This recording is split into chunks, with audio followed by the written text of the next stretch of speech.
Monica McNutt, is it fact or fiction when I say Victor Wembanyama is a future league MVP? Dan, by all accounts, that's an absolute fact. I mean, we've listened to guys marvel about playing against him and playing with him. Already a plethora, like umpteen thousand, as they would like to say, records broken, crazy things done, things that we've never seen in the league before, or put him in an elite class. So yeah, as long as this young man continues to stay healthy, he's clearly got the competitive drive and the talent is off the charts. Alan Hahn, Luka and Kyrie in Dallas are the best duo in the NBA right now. Is that fact or fiction? Yeah, when you add right now, absolutely. And it's not just them carrying this team 16-2 in their last 18, really coming together. Luka over this stretch, 30, 10, and 10 triple-double average.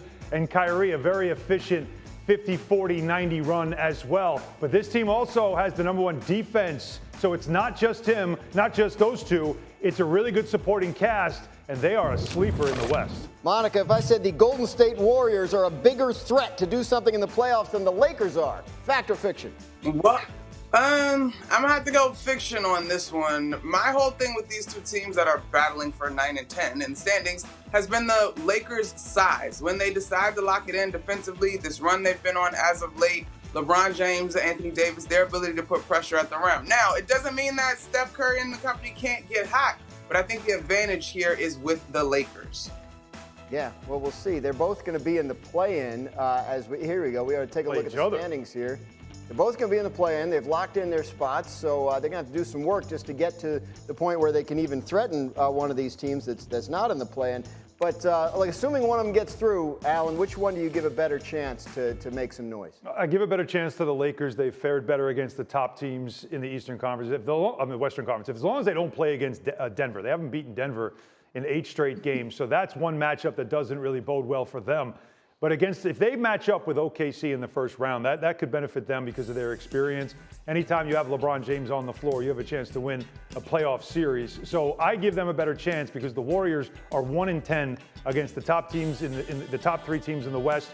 And they also don't have enough size to contend with most of those teams at the top. Monica, if he's right about the Warriors and they go out with a whimper here, is that it? Like, do you consider this the last dance, the last run for this Warriors group as we have known it?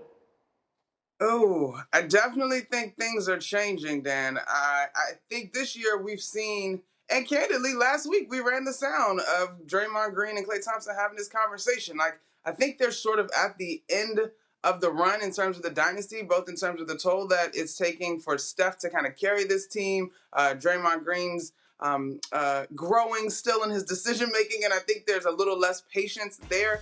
But they do have some young pieces that they should really be excited about, and so they're going to be facing some really tough decisions, also from a money standpoint. And so, yeah, we're probably watching the last of a really good thing a few years back in the NBA. Yeah, Monica, I said earlier in the show, you never really see a dynasty have a third run at it, right? They did get a little second run there with the young core, and they won a championship 2 years ago. So they got that extra title, but even the Spurs, they had Kawhi, they won 1, they could have won 2, but then that kind of dissipated. The Bulls had their 2 runs, but they didn't have a third one as well. It's very rare that you see this. If the Warriors want to be a contender again, they got some emotional decisions to make, like you mentioned. Yeah. Because you've got to decide, is Steph Curry at 36 next season, he still can play at a high level, but can you find pieces around him that can elevate that team to be a championship contender? I think for him and LeBron, the best chance to win another title, if they're going to do it, it might be to go somewhere else and see if that you can hook up with a team that might be already ready. I'm not saying they want to. I'm just saying their best chance might be that. And keep in mind this, if Bronny James is going to be in the draft and you're a contender, if you draft him, let's say you have a second-round pick, and you bring him in, does LeBron James say, I'll come with him and give you a chance to win a championship in 1 year? Something to watch. Well, okay. I might do it. So I'm not mad at you on the idea of them moving. I actually thought you were about to reintroduce the team-up thing, and I was about to be like, Hahn, for real? Bring them together? Yeah, We're not doing that. We're not doing that. But we could.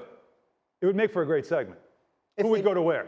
Should Steph go to the Lakers or should LeBron go to Golden State? Gosh. Because that was talked about, if you remember. There was an opportunity for that to happen, and they decided not to make that move. But it would be special if those two got together. Think about that for a minute. We've seen movies about that. I think it would be special, and I'm sure it would be something that we would spend some time talking about here on Get Up. You think? Yeah, I do. I think if Steph Curry and LeBron James were on the same team, we might build a segment or two around that.